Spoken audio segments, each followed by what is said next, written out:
दर्शक नमस्कार। कार्यक्रम वित्तीय सचेतना सम्बन्धी अन्तर्क्रिया कार्यक्रममा यहाँलाई हार्दिक स्वागत गर्दछु। म हेमा शर्मा। डाक्टर भागवत आचार्यजीलाई चाहिँ जुन चाहिँ उहाँ नेपाल राष्ट्र बैंकका सहायक सूचना अधिकारी हुनुहुन्छ, उहाँलाई चाहिँ म आजको कार्यक्रमको औचित्य चाहिँ प्रस्तुत गरिदिनु हुन अनुरोध गर्न चाहन्छु यहाँलाई। हस्, धन्यवाद हेमाजी। सर्वप्रथम त नेपाली नोट को आर्थिक पक्षको कुरा गरौँ। यो एउटा कागज हो, तर जब यो कागजलाई चाहिँ हामी इस्यु गर्छौँ, नोटलाई चाहिँ हामी बाहिर एउटा नोटको रूपमा चाहिँ एउटा कागजी नोटलाई चाहिँ यसलाई नोटलाई चाहिँ बाहिर ल्याउँछौँ, त्यो बाहिर ल्याएपछि चाहिँ यो पैसाको रूपमा स्थापित हुन्छ। त्यसले गर्दाखेरि यद्यपि यो चाहिँ नोटलाई चाहिँ जुन किसिमले बाहिर ल्याउँछन् त्योभन्दा अगाडि धेरै चाहिँ एउटा प्रक्रिया पार गरेर नोटको रूपमा स्थापित भइसकेको हुन्छ। जस्तो यसको चाहिँ नोटलाई छपाईको प्रक्रिया सुरु गर्दादेखि लिएर चाहिँ यो विदेशमा छापिन्छ। नेपालमा यो छाप्ने मेकानिजम नेपालमा बनिसकेको छैन, त्यसैले यो विदेशमा छापिन्छ। विदेशमा छापेर चाहिँ नेपालमा ल्याउन अनि नेपालको चाहिँ गाउँ सहरसम्म चाहिँ नेपालभरि पुर्याउन र नेपाल त्यसलाई ती चाहिँ थोत्रा मैला हुँदै हुँदै गएपछि त्यसलाई खिचेर त्यसलाई चाहिँ धुल्याउने जलाउने प्रक्रियासम्ममा लाँदाखेरि यसको चाहिँ धेरै ठुलो खर्च भइसकेको हुन्छ, जसले गर्दा राज्यले चाहिँ अर्बौं रुपियाँ चाहिँ वर्षेनी यसमा खर्च गर्नुपर्ने हुन्छ। त्यसले गर्दाखेरि नोटलाई जतन गर्नु भनेको चाहिँ नोटको आयु बढाउनु हो। नोटको आयु बढाउनु भनेको राज्यको खर्च चाहिँ घट्नु हो। त्यसले गर्दाखेरि यो आर्थिक पक्षका आधारमा हामी एउटा असल नागरिकहरूले नोटलाई जतनसाथ प्रयोग गरेर त्यसलाई चाहिँ नोटलाई चाहिँ नयाँ राख्ने चाहिँ एउटा कचाकुचुक नपार्ने, अघि यहाँले भन्नुभयो जस्तै रातो नलगाउने, नभिजाउने, अनिखेर पोका पारेर चाहिँ पहिले ढुकुटी हुँदी गाडिन्थ्यो, त्यो पनि नगर्ने, माटामा गाडिन्थ्यो, छानातिर घुसारिन्थ्यो। अहिले पनि गाउँघरतिर धेरै बुढाबुढीहरूले त्यो काम गरिराखेकै छन्। त्यसैले यो गर्दाखेरि चाहिँ नोटको आयु घट्छ र राज्यको खर्च बढिरहेको हुन्छ। यो एउटा पक्ष। अर्को पक्ष यसको चाहिँ ऐतिहासिक पक्ष। नोट मात्रै नभनौँ, पैसा भनौँ, पैसाको चलन चाहिँ लिच्छवी कालदेखि हुँदै आएको नेपालमा यसरी चाहिँ एउटा नोटको प्रचलन बढ्दै बढ्दै अहिलेसम्म आइपुग्दाखेरि सिक्काको प्रथा, त्योभन्दा अगाडि चाहिँ अरू प्रक्रियाहरू, अरू किसिमका चाहिँ साधनहरू पनि नोटको रूपमा प्रयोग हुन्थ्यो। अनि अहिलेसम्म आउँदाखेरि 2 सालमा नेपालमा कागजी नोट निक्लियो, त्यसपछि 16 सालदेखि नेपाल राष्ट्र बैंकले निकाल्न थाल्यो। अहिलेसम्म आउँदाखेरि नेपालको एउटा ऐतिहासिक पक्ष चाहिँ यसमा प्रस्तुत भइराखेको हुन्छ। त्यसले गर्दा नोट भनेको हाम्रो इतिहास हो, त्यसलाई जतन गर्नु भनेको इतिहासलाई संरक्षण गर्नु पनि हो। त्यसले गर्दा ऐतिहासिक दृष्टिले पनि नोटलाई संरक्षण गर्नुपर्ने हुन्छ। अर्को पक्ष भनेको प्राकृतिक पक्ष हो, जुन नेपाली शुद्ध प्रकृति र प्राकृतिक स्थल जस्तै भनौँ न सगरमाथा चाहिँ नेपालको पहिचानको रूपमा प्रस्तुत गरेको हात्ती, गैँडा, लालीगुराँस अनि बाघ आदि, यो चाहिँ अनि मृग चित्तलहरू, अनिखेर गाईहरू, जुन चाहिँ हाम्रो धार्मिक पक्ष म पछि आउँछु। यी कुराहरू जुन प्राकृतिक सम्पदाका कुराहरू छन् त्यो नोटमा अङ्कित भएका हुन्छन्। त्यसले गर्दा नोटलाई माया गर्नु, नोटलाई जतनसाथ प्रयोग गर्नु, नोटलाई जतनसाथ कारोबार गर्नु भनेको यो राष्ट्रिय प्रकृतिलाई पनि माया गर्नु हो। त्यसपछि अर्को पक्ष भनेको सांस्कृतिक र धार्मिक पक्षले पनि नोटहरू अत्यन्तै महत्त्वपूर्ण हुन्छन्। जस्तो हामीले अहिले के लेख्न थालेका छौँ भन्दाखेरि नेपाली नोटमा चाहिँ the birth place of lord Buddha, Gautam बुद्धको जन्मस्थल भनेर चाहिँ हामी त्यसमा लेख्छौँ। त्यसै गरेर चाहिँ जस्तो कृष्ण मन्दिर, पशुपति मन्दिर लगायत विभिन्न किसिमका देवस्थलहरू चाहिँ मन्दिरहरू त्यो नेपाली नोटमा अङ्कित भएको हुन्छ, जसले गर्दा नेपालको चाहिँ भनौँ न एउटा संस्कृति धर्महरूलाई पनि हामीले चाहिँ त्यसलाई संरक्षण गरिराखेका हुन्छौँ, संरक्षण भइराखेको हुन्छ नोटका माध्यमबाट। त्यसले गर्दाखेरि सांस्कृतिक धार्मिक रूपले पनि नोटलाई जतन गरेमा त्यो संस्कृति र धर्मको पनि माया गरेको भन्ने जनाइन्छ। त्यो यसका साथसाथै अर्को महत्त्वपूर्ण पक्ष भनेको मनोवैज्ञानिक पक्ष। जस्तो हामी नयाँ नोट चलाउन पायौँ भनेदेखि हामी खुसी हुन्छौँ। जस्तो हाम्रो घर आँगनमा चाहिँ दसैँ भित्री राखेको छ, हामी दसैँमा टिको लाएर चाहिँ हामी यथायोग्य दक्षिणा दिन्छौँ। यद्यपि अहिले अब कोरोना भाइरसको कारणले गर्दा त्यसको सहज परिस्थिति छैन, त्यो अर्को पाटो हो। भनेको नयाँ नोट चलाउनु भनेको चाहिँ हामीले हाम्रो एउटा मनलाई प्रफुल्ल बनाउने, खुसी बनाउने। हामी जस्तो म नयाँ नोट चलाउन पाउँदा खुसी हुन्छु भने तपाईँ पनि त नयाँ नोट चलाउन पाउँदाखेरि खुसी हुनुहुन्छ। त्यसले गर्दा नयाँ नोट राख्नु भनेको कसैलाई खुसी दिनु पनि हो। नयाँ नोट चलाउनु भनेको कसैले खुसी प्राप्त गर्नु हो। त्यसले गर्दाखेरि यो प्रफुल्ल हुने कुरा, खुसी हुने कुरा पनि यो नोटको जतनसँग जोडिएको विषय हो। त्यसका साथसाथै अर्को महत्त्वपूर्ण पक्ष भनेको चाहिँ अन्तर्राष्ट्रिय पहिचान। जस्तो विदेशबाट पर्यटकको रूपमा नेपालमा आउँछन्, नेपालमा उत्रिसकेपछि पहिले हामी विमानस्थलकै कुरा गरौँ न।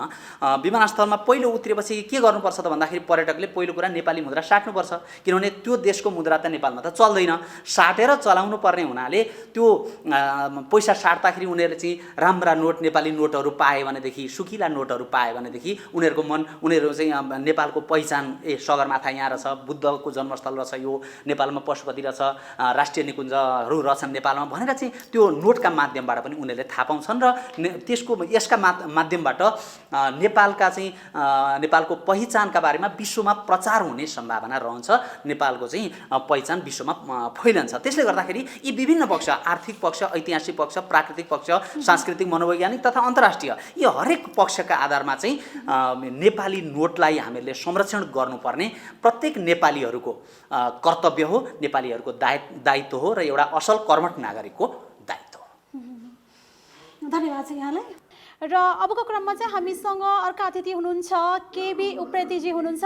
उहाँ चाहिँ राष्ट्रिय सहकारी बैङ्कका अध्यक्ष हुनुहुन्छ। राष्ट्रिय सहकारीको वित्तीय साक्षरता कार्यक्रमहरू कसरी अगाडि बढाउन सकिन्छ विषयमा रहेर यहाँले आफ्नो महत्त्वपूर्ण भनाइलाई चाहिँ संक्षेपमा व्यक्त गरिदिनु हुन अनुरोध गर्दछु। सहकारी क्षेत्रको एकदमै ठुलो क्षेत्र छ।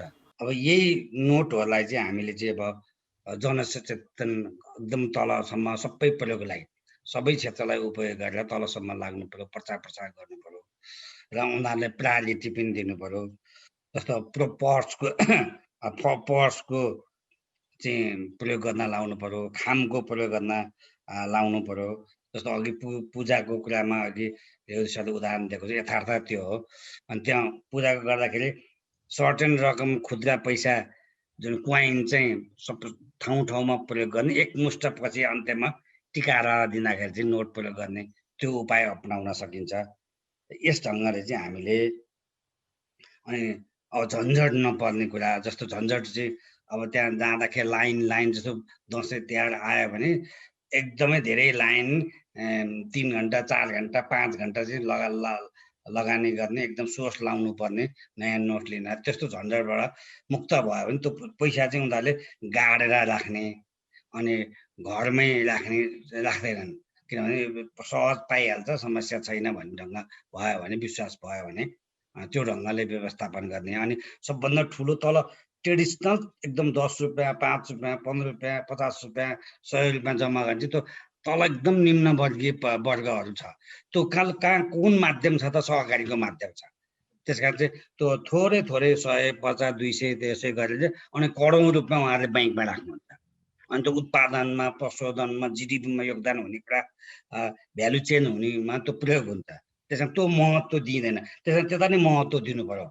त्यो भयो भने अनि यो प्रचारमा अनि त्यसपछि सहजतामा अनि त्यसपछि सफा हुने कुरामा अनि एकदम कम उपयोग गर्नेमा, क्षति नहुने कुरामा यसले एकदम ठुलो सहयोग पुग्छ भन्ने मलाई लाग्छ। अब त्यसै गरी चाहिँ अब अर्को अब यसको यो आवश्यकता महत्त्व यसलाई कुरा त अघि नै यहाँ आइसक्यो, त्यसलाई प्ले गर्नुपर्दैन। जस्तो स्लिप बनाइन्छ, त्यो अघि सरले भनिन्छ, स्लिपलाई पनि अनिवार्य गराउने, सर्टेन रकम पछि चाहिँ अनिवार्य स्लिप राख्नै पर्ने, त्यो गरायो भने यसले चाहिँ यसलाई चाहिँ थप सुरक्षा दिन्छ।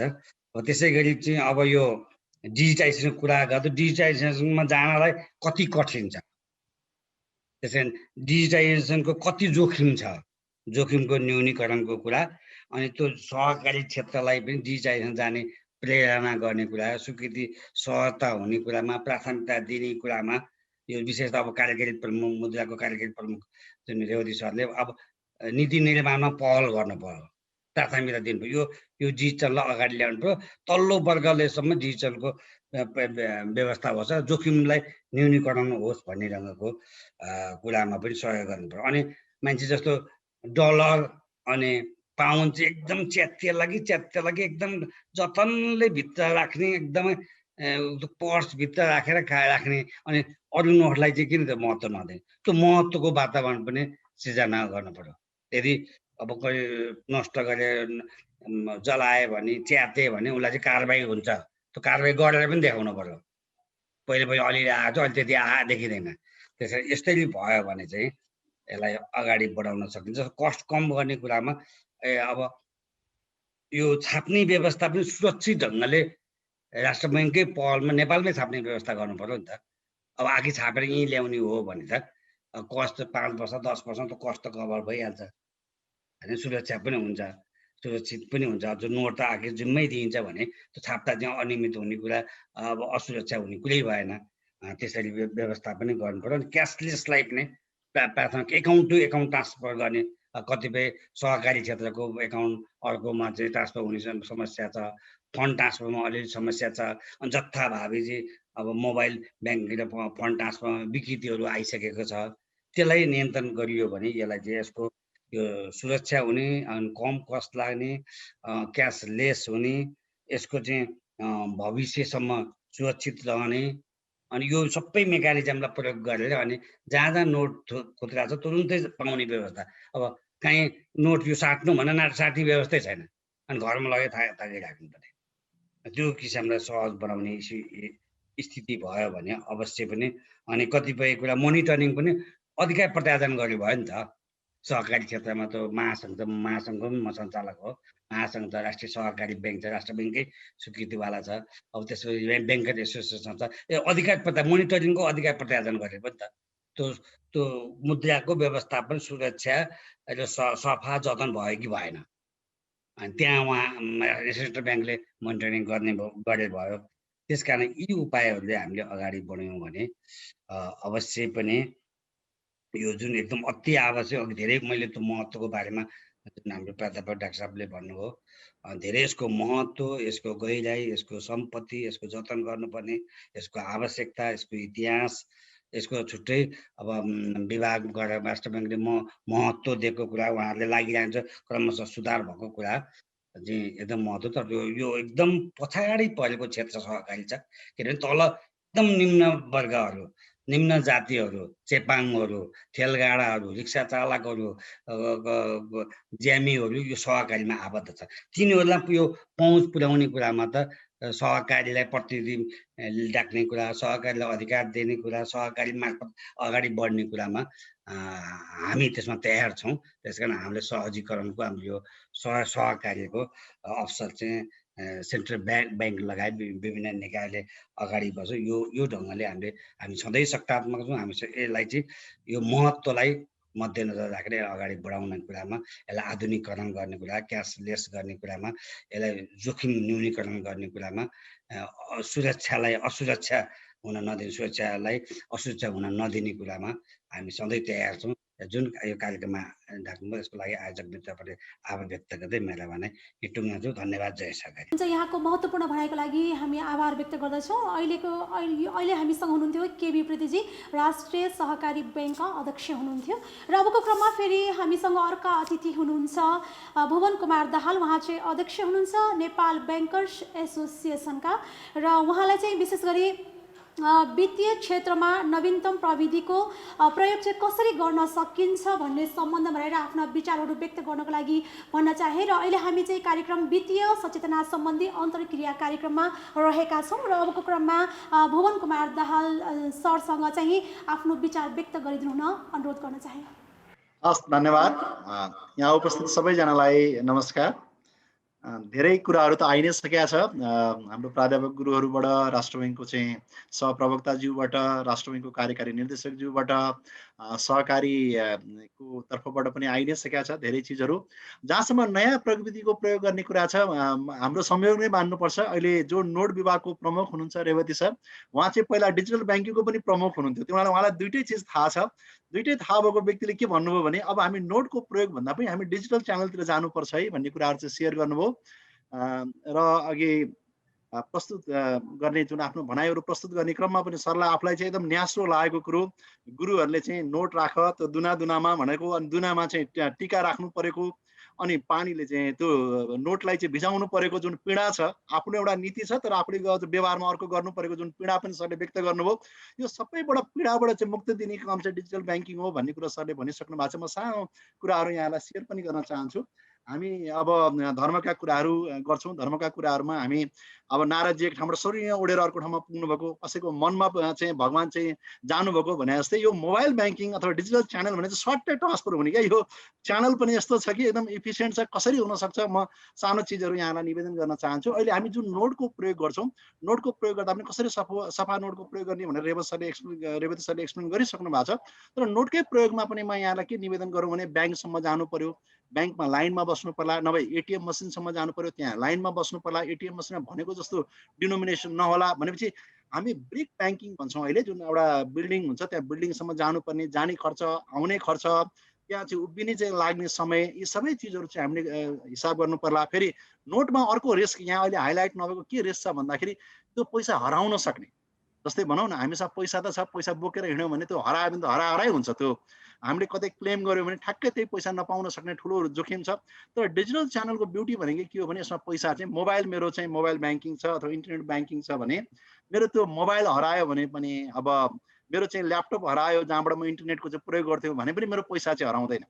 खालि हामीले के चाहिँ ध्यान दिनु पर्ला भन्दा हामीले आफ्नो चाहिँ त्यो पासवर्ड चाहिँ कसैसँग सेयर गर्नु भएन। अझ अहिले त पासवर्डको भन्दा पनि राम्रो सिस्टम के आइसक्यो भने ओटिपी, वान टाइम पासवर्ड। पुरानो पासवर्ड कतै कसैलाई लेख्ने, दिमागमा नसम्झेर कसैलाई लेख्ने जुन चलन थियो त्यो चिज पनि हटिसकेको अवस्था छ। त्यही भएर म अलिक डिजिटल च्यानलको बारेमा सानो चिजहरू चाहिँ यहाँलाई बताउन चाहन्छु। अहिले ब्याङ्कहरू प्राय मलाई लाग्छ सबै ब्याङ्कहरूले चाहिँ मोबाइल ब्याङ्किङको सुविधा दिनुभएको छ। त्यो मोबाइल ब्याङ्किङको सुविधा अन्तर्गत चाहिँ मोबाइल एप हामीले त्यहाँ डाउनलोड गर्न सक्छौँ।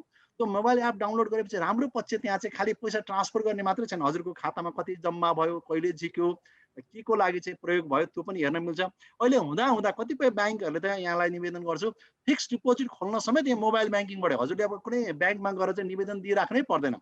जस्तै हाम्रो सानिमा ब्याङ्क लगायत केही ब्याङ्कहरूले चाहिँ हजुरको मुद्दती खाता अहिले आफै 1 मिनेटमा हजुर आफै आफ्नो बचत खाता अथवा अब यहाँको चल्ती खाता के छ त्यहाँबाट तत्कालै मुद्दती खातामा ट्रान्सफर गर्न सक्नुहुन्छ। ब्याङ्कमा चाहिँ जानु पनि परेन, कुनै रसिद लिइराख्नु पनि पर्दैन। यति धेरै क्रान्तिकारी परिवर्तनहरू भएको छ।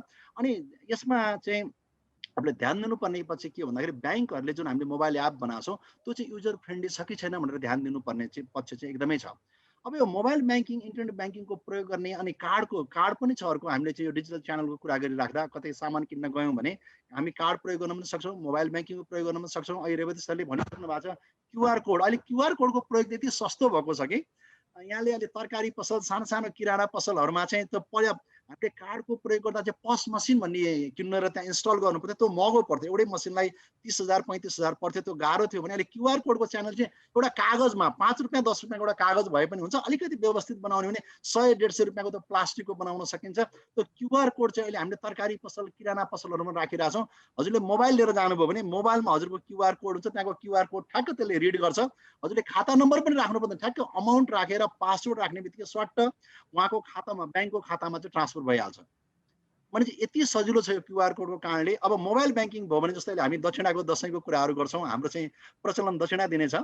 अब हामीले चाहिँ के चाहिँ लाज नमानिकन भन्नु पर्यो भने हजुरको खाता नम्बर कति हो भने चाहिँ सोध्नु पर्यो। खाता नम्बर सोध्ने बित्तिकै अब अहिले चाहिँ अब टिका लाउनलाई पनि अब एक अर्काको घरमा जान पनि गाह्रो छ अहिले कोरोना भाइरसको कारणले। समुदायको लेभलमै कोरोना भाइरस जुन सङ्क्रमण भएको छ, हामी जाँदैनौँ भने हामी छोराछोरीहरूलाई अहिले के गरिरहेको थियौँ भन्दा बाहिर विदेशमा भएकोहरूलाई हामी डिजिटल्ली टिका लगाइदिरहेको थियौँ भने अब नेपालमै पनि यसरी डिजिटल्ली टिका लाउनु पर्ने अवस्था छ र दक्षिणा डिजिटल्ली ट्रान्सफर गर्नुपर्ने छ।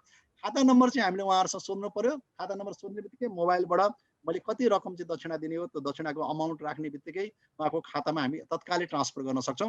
तिनै अब जस्तै गुरुहरूले गर्ने पाठको क्रममा चाहिँ गुरुहरू तिनै आउनुभएको छ भने चाहिँ उहाँको क्युआर कोड र हाम्रो क्युआर कोड चाहिँ म्याच गर्न सक्छौँ। तर उहाँले यदि मोबाइल एप युज गर्नुभएको छैन भने कतिपय अघि हामीले कुरा पनि निस्क्यो गाउँघरमा अब जस्तै यो मोबाइल एप्लिकेसन युज गर्नको लागि अथवा यो मोबाइलबाट पैसा ट्रान्सफर गर्नको लागि दुईवटा चिज चाहिँ एकदम अनिवार्य शर्त हो।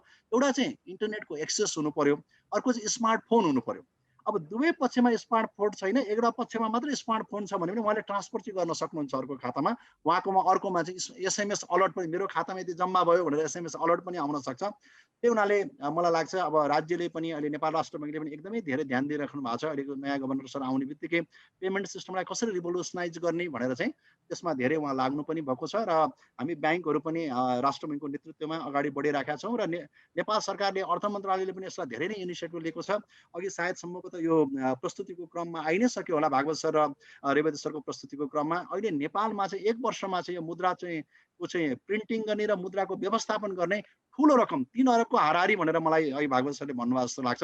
त्यति ठुलो रकम खर्च हुन्छ। यदि हामी डिजिटल च्यानलमा जान सक्यौँ भने यो नोटमा तेल लाग्ने भन्ने कुरो पनि भएन, नेट फोहोर हुने भन्ने पनि भएन, जलाउनु पर्ने कुराहरू पनि भएन।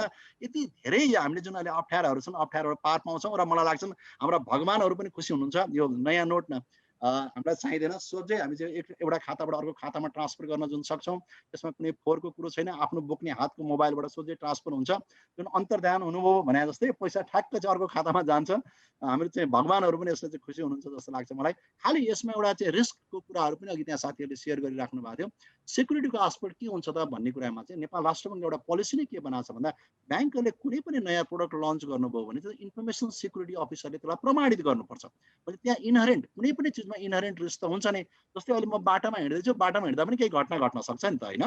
भने त्यो risk and uncertainty they are integral part of our life. हामीले आफ्नो जिन्दगीबाट यो जोखिमलाई त कहिले पनि हटाउनै सक्दैनौँ, तर जोखिमलाई न्यूनीकरण गर्न सक्छौँ। त्यही भएर नेपाल राष्ट्र ब्याङ्कले न्यूनीकरणको लागि चाहिँ कुनै पनि हामी प्रोडक्टहरू लन्च गर्छौँ टेक्नोलोजी रिलेटेड भने त्यसलाई इन्फर्मेसन सिक्युरिटी अफिसरले भेरिफाई गर्नुपर्ने, भेट गर्नुपर्ने भनेको छ। इन्फर्मेसन सिक्युरिटी अफिसरले हेर्ने बित्तिकै यो चिज नभइकन यहाँ रिस्क छ है, यहाँ सिक्युरिटी रिस्क छ भने उहाँले अप्रुभै गर्नुहुन्न। भनेपछि राष्ट्र ब्याङ्कले कुनै प्रोडक्ट ल्याऊ मात्रै भनेको छैन, त्यो प्रोडक्टको सिक्युरिटी, किनभने पब्लिकको पैसाको सुरक्षित हामीले राख्नु पर्यो नि। म यहाँलाई सानो निवेदन गर्न चाहन्छु।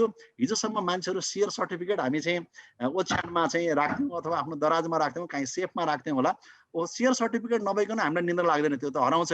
तर अहिले डिम्याटको कन्सेप्ट आयो। अहिले सेयर सर्टिफिकेट चाहिँदैन। अहिले डिम्याट भएन भने एउटा मान्छेले आफ्नो सेयर किनबेचै गर्न सक्दैन। भनेपछि यो बिस्तारै प्रचलनको कुरा हो। भने हिजो जुन कागजको चाहिँ हामी सर्टिफिकेट युज गर्थ्यौँ भने अहिले त्यो पनि डिम्याट भइसकेको छ। भनेपछि यो अकाउन्टमा चाहिँ हामीले नदेखिने फर्ममा भइसकेको छ। त्यसै गरी नोट पनि जुन अहिले हामी कागजै चलाइराख्छौँ, त्यसको लागि जुन ठुलो खर्च हुन्छ हाम्रो, त्यसको बचाउनको लागि चाहिँ हामीले डिजिटल च्यानल युज गर्न सक्छौँ। यसका सिक्युरिटीको लागि चाहिँ अहिले राष्ट्र ब्याङ्कले भनेको चिजहरू ब्याङ्कहरूले गर्नै पर्छ। र त्यसको अलावा पनि, किनभने डिपोजिटरको ट्रस्ट ब्याङ्कमा रहेन भने त भोलि त ब्याङ्कमा त डिपोजिटरले त पैसा झिक्नुहुन्छ। त्यो भएर पनि हामीले चाहिँ एकदम सिक्युरिटीको आस्पेक्टमा पनि धेरै खर्च गरेका हुन्छौँ। त्यसमा हामी कम्प्रोमाइज गर्न चाहँदैनौँ। तथापि कहिलेकाहीँ यहाँहरूले कसैको एटिएममा ह्याकिङ भयो, कसैको सिस्टममा ह्याकिङ भयो भनेर सुन्नुहुन्छ। नेपालको कुरा गर्नुभयो भने राष्ट्र ब्याङ्कले के नियम बनाएको छ भने फाटाफुट्टा यो जसरी पैसामा चोरी डकैती हुन्छ यो फिजिकल करेन्सीमा, त्यसरी डिजिटल करेन्सीमा पनि चोरी डकैतीको रिस्क हुनसक्छ भनेर चाहिँ राष्ट्र ब्याङ्कले त्यसको लागि क्यापिटल छुट्याउनु पर्छ भन्ने नियम बनाएको छ। तिम्रो चाहिँ जति कारोबार गर्छौ, कारोबारमा विभिन्न खाले जोखिम हुन्छन्। त्यसमा क्रेडिट रिस्क होला, अपरेसनल रिस्क होला। यो नोट चाहिँ चोरी नसक्ने रिस्कलाई चाहिँ हामी अपरेसनल रिस्क भन्छौँ। सिस्टम ह्याकिङ हुने रिस्कलाई अपरेसनल रिस्क। तिम्रो रिस्कको चाहिँ यति पैसा छुट्याउनु पर्छ है तिमीले, ताकि डिपोजिटरको पैसा कुनै पनि लस नहोस्। म यहाँलाई सानो निवेदन गर्छु। केही समय अगाडि चाइनिज केही बदमास मान्छेहरूले केही ब्याङ्कहरूको एटिएम चाहिँ उहाँहरूले ह्याकिङ गर्नुभयो, सिस्टम ह्याकिङ गरेर पैसा लुट्नुभयो। 3-4 करोड लुट्नुभयो। तर अहिले ब्याङ्कहरूको क्यापिटल नै राष्ट्र ब्याङ्कले यति बनाएको छ, एउटा कम्तीमा पनि एउटा सानो ब्याङ्कको पनि 10 अरब 11 अरबको पुँजी कोष छ अहिले। भनेपछि त्यो 3-4 करोड रुपियाँ कुनै पनि डिपोजिटरको पैसा लस भएन। त्यो हुनाले म यहाँ उपस्थित हुनुभएको व्यक्तिहरू र यहाँ अहिले जुन यो प्रोग्राममा अरू सुनिराख्नु भएको व्यक्तिहरू सबैलाई के निवेदन गर्न चाहन्छु भने राष्ट्र ब्याङ्कले यस्ता जोखिमहरू हुन सक्छन्। जोखिमको कारणले निक्षेपकर्ताको पैसा चाहिँ नमासियोस्, नहराओस् भन्नको लागि चाहिँ विभिन्न नीति नियमहरू बनाउनु भएको छ र ब्याङ्कले एडेक्वेट क्यापिटल राख्नुपर्छ, पर्याप्त पुँजी कोष राख्नुपर्छ, ताकि निक्षेपकर्ताको पैसा नहराओस्। अस्ति त्यो चोरी भएकोमा पनि कसैको पैसाहरू हराएको छैन। त्यही भएर म यहाँलाई के अनुरोध गर्दछु भने कुनै पनि चिज सिस्टम चाहिँ 100% फुल प्रुफ हुँदैन। अनगोइङ बेसिस हो। काहीँ त्यो सिस्टममा इनहेरेन्ट रिस्कहरू हुन सक्छन्, त्यसलाई हामी एड्रेस गर्दै जानुपर्छ। चोर पुलिस भने जस्तै अब चोरहरू कहिलेकाहीँ हामीभन्दा अगाडि हुन सक्लान्, तर पनि पब्लिकले पैसा चाहिँ अब हराउँदैन। यी कहिलेकाहीँ भएका घटनाहरू चाहिँ रुगाखोकी लागेको जस्तो मात्रै हो, कुनै क्यान्सर हुने चाहिँ सिचुएसन हुँदैन। किनभने राष्ट्र ब्याङ्कले मेकर र चेकरको कन्सेप्ट सुरुमै गरेको छ। प्रोडक्ट लन्च गर्ने बित्तिकै आइएसएले हेर्नुपर्छ, आइएसएले के हेरिस् भनेर राष्ट्र ब्याङ्कले भोलि प्रश्न गर्छ। त्यो अहिले त्यो इनहेरेन्ट विकनेसेसहरू, मेजर फ्लजहरू देखियो भने। त्यही कारणले म के आग्रह गर्न चाहन्छु भने यो डिजिटल च्यानलको प्रयोग गऱ्यौँ भने हामी धेरै हाम्रो समय पनि बचत गर्न सक्छौँ, धेरै खर्चहरू पनि, हाम्रो जुन राज्यको खर्च पनि बचत हुन सक्छ र हामी पब्लिकको समय पनि धेरै नै बचत हुन सक्ने भएको हुनाले मेरो सम्पूर्ण व्यक्तित्वहरूमा के आग्रह छ भने सकेसम्म हामी चाहिँ डिजिटल च्यानलको प्रयोग गरौँ। हाम्रो सानीमा ब्याङ्कको कुरा मैले गर्न चाहेँ। अहिले ब्याङ्कर सङ्घको हिसाबले सबै ब्याङ्कहरूले विभिन्न अहिले स्किमहरू ल्याउनु भएको छ। 1000 रुपियाँ भन्दा बढी 3 जनालाई चाहिँ भने अब एक दिनमा 1000 रुपियाँसम्म चाहिँ टिका लाएर 3 जना व्यक्ति एकजनाले नै 1000 रुपियाँ दिनुपर्छ भने होइन त, टोटलमा 1000 भयो भने 300 रुपियाँ तपाईँले पाउनुहुन्छ भन्ने किसिमको स्किम पनि आछ। 1000 रुपियाँ टिका लाएर दियो भने 300 फिर्ता भने त 700 रुपियाँ मात्रै खर्च हुने पनि भयो होइन। त्यस्तो किसिमको चिजहरू पनि ल्याउनु भएको छ। यसलाई प्रमोसन गर्नको लागि भनेर ल्याएको हो। भोलि पर्सि गएर यस्तो स्किमहरू नहुन पनि सक्छ। हामीले सानिमा ब्याङ्कमा चाहिँ 4-5 वर्ष अगाडिदेखि नै डिजिटल दक्षिणाको चाहिँ हामीले प्रचलन सुरु गरेका छौँ। लास्ट इयर पनि केही ब्याङ्कहरूले गर्नुभएको थियो, यसपालि झन् धेरै ब्याङ्कहरूले गर्नुभएको छ। मलाई लाग्छ कोभिड-19 का धेरै नकारात्मक पक्षमध्ये छन्, यसमा कुनै शङ्कै रहेन। तर यो सकारात्मक पक्ष चाहिँ अहिले के हो भने डिजिटल कारोबार चाहिँ असाध्यै बढेको छ। त्यही भएर कोरोना भाइरसलाई अरू नकारात्मक गरे पनि यो डिजिटल च्यानल प्रयोग गर्नमा पक्षमा चाहिँ यसले सकारात्मक योगदान गरेको छ। यसलाई धन्यवाद दिनुपर्छ। यो मानेमा मात्रै, अरू मानेमा चाहिँ यसलाई धन्यवाद दिनु कुरो भएन। हामीले त्यसै पनि हिजो गर्नु पर्थ्यो। यति भन्दै र केही यहाँहरूको केही प्रश्न छ भने म पछि फेरि टेकअप गर्छु। र यो दसैँ जुन आएको छ, यो दसैँलाई चाहिँ डिजिटल दसैँ बनाऊ। हामीले त शुभकामना कार्डहरूमा पनि डिजिटल दसैँ बनाऊ भनेर नै हामीले चाहिँ शुभकामना कार्डहरू, कार्ड भनेर छाप्ने चलन छैन अहिले त, हामी त्यो पनि डिजिटलै कार्ड छ। हामी मलाई लाग्छ 6-7 वर्ष अगाडिदेखि ब्याङ्कहरूले चाहिँ डिजिटल नै कार्डहरू हामी बनाउँछौँ। कार्ड प्रिन्टिङ गर्ने, जुन बाहिरबाट इम्पोर्ट गर्नुपर्ने कस्टहरू सेभ गरेर हामीले चाहिँ इमेलबाट पठाउँछौँ, भाइबरबाट पठाउँछौँ अथवा मेसेन्जरबाट पठाउँछौँ। डिजिटल कार्डकै चलनहरू हामीले सुरु गरेका छौँ। यसपालि चाहिँ अब डिजिटल दक्षिणाको चलन पनि अलिक धेरै प्राथमिकता पाउला भन्ने आशा गरेका छु। र यहाँहरूले चाहिँ हाम्रो भनाइ चाहिँ सुन्ने जुन मौका दिनुभयो, यसको लागि हार्दिक कृतज्ञता व्यक्त गर्दै सबैजनालाई यो दसैँ सुरक्षित रूपमा बसौँ र डिजिटलमय बनाऊ भन्ने चाहिँ आग्रह गर्दै म बिदा हुन चाहन्छु। नमस्कार, धन्यवाद। हुन्छ, हस्, धन्यवाद छ। अहिले हामीसँग हुनुहुन्थ्यो नेपाल ब्याङ्कर्स एसोसिएसनका अध्यक्ष भुवन कुमार दाहाल र उहाँले वित्तीय सचेतना सम्बन्धमा आफ्नो महत्त्वपूर्ण भनाइ राखेर गइसक्नु भएको छ। त्यसको लागि सम्पूर्ण टिम लगायत म हेमा शर्मालाई पनि बिदा दिनुहोस्। यहाँहरूको हरेक पल शुभ रहोस्। नमस्कार।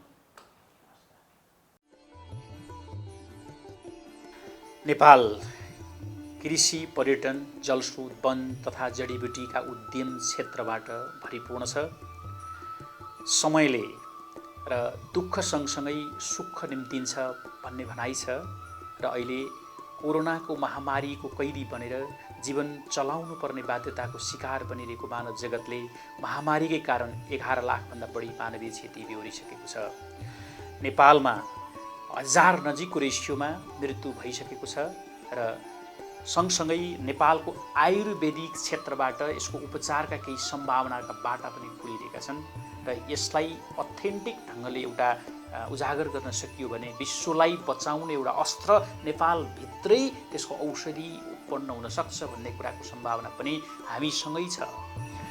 सँगै नेपाल कृषि प्रधान देश र कृषिका र पर्यटनको दुईटा मात्रै क्षेत्रबाट नेपालको इकोनोमीलाई एउटा आत्मनिर्भर इकोनोमी बनाउने एउटा ऐतिहासिक मौका पनि यसले हामीलाई प्रदान गर्न सक्छ भन्ने कुरा हामीले आत्मसात गर्न सक्ने एउटा अनुकूलता हाम्रा अगाडि छ।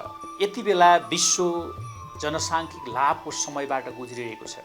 युवाहरूको सङ्ख्या विश्वमै सबभन्दा धेरै भएको यो ऐतिहासिक क्षण हो र नेपालमा पनि सिङ्गो जनसङ्ख्याको 40.35% युवाहरूको जनसङ्ख्याले भरिएको छ र अहिले स्थानीय तहमा निर्वाचित भएको सङ्ख्यालाई हेर्दा पनि झन्डै 40% को रेसियोमा स्थानीय तहमा युवाहरूको उपस्थिति चाहिँ इलेक्टेड उपस्थितिलाई हामीले हेर्न सक्छौँ। यति बेला नेपालमा युवा परिषद स्थापना भएको, युवा मन्त्रालय स्थापना भएको र युवाका कार्यक्रमहरू नेपाल सरकारले गरेको सङ्घीय सरकारको घोषणामा 64 अर्ब 49 करोड बजेट घोषणा भएको छ, युवा लक्षित बजेट। त्यसै गरी प्रदेश सरकारबाट घोषणा भएको बजेटलाई आकलन गर्दा पनि 12 अर्ब 19 करोड बजेट युवा लक्षित बजेटको रूपमा चाहिँ हामीले आत्मसात गर्न सक्छौँ र स्थानीय तहबाट पनि त्यत्तिकै मात्रामा बजेटहरू एलोकेट भएका छन् र विदेशबाट 10 लाख युवा नेपाल फर्किँदैछन् र यो विदेशमा प्राप्त गरेको अनुभव, सिप, क्षमता, ज्ञान र सबै चिज नेपाल फर्किँदैछ र नेपालमा त्यो मान्छे मात्रै फर्किँदै छैन, मान्छेको भार मात्रै फर्किँदै छैन र उनीहरूको अनुभव र सिप पनि फर्किँदैछ र उनीहरूले कमाएको पैसा पनि फर्किँदैछ। त्यो सबै चिजलाई सदुपयोग गरेर कृषि र पर्यटनबाट सिङ्गो देशको इकोनोमीलाई आत्मनिर्भर बनाउन सकिन्छ भन्ने विश्वास नेपाली युवाहरूलाई विश्वास दिलाउन चाहन्छु। यति बेला नेपालमा तपाईँको साथमा राष्ट्रिय युवा परिषद पनि एउटा युवाहरूको सल्लाहकार संस्थाको रूपमा उपस्थित छ र युवाहरूलाई हरेक कन्फ्युजनमा बाटो देखाउने youth information centre, youth volunteer development and mobilisation centre, youth entrepreneurship development and cooperation centre, youth training cooperation centre, youth innovation and incubation centre र समग्रमा युथ एन्ड अपर्च्युनिटी ब्रिजिङ सेन्टरको रूपमा अथवा युवा र अवसरको बिचमा क्याटलिस्टको भूमिका, सेतुको भूमिका, पुलको भूमिका निर्वाह गर्ने संस्थाको रूपमा तपाईँको साथमा राष्ट्रिय युवा परिषद छ। त्यसैले हरेक युवाहरू तपाईँ कन्फ्युजनमा पर्नुभयो, बाटो देख्नु भएन, अल्मलिनुभयो भने त्यो सबै तपाईँलाई गाइड गर्ने संस्था राष्ट्रिय युवा परिषद पनि आज तपाईँको साथमै सँगै छ भन्ने कुरा बुझ्न मैले अनुरोध गर्छु। र विकासको गतिलाई पछाडि धकेलिरहेको यो महामारीका बीच हामी यस वर्षको बडा दशैँ, तिहार, छठ, नेपाल सम्बत र रमजान जस्ता नेपाली मौलिक चाडपर्वहरू मनाउन गइरहेका छौँ। स्वास्थ्य मापदण्डलाई आत्मसात गर्दै परम्परालाई थान्ने र कोरोना सँगसँगै होसियारीपूर्वक स्वस्थ भएर जिउने चेतना र साहसका साथ देश तथा विदेशमा रहेका सबै नेपाली दाजुभाइ दिदीबहिनीहरूलाई दसैँ, तिहार, छठ, नेपाल सम्बत तथा रमजान पर्वको हार्दिक मङ्गलमय शुभकामना।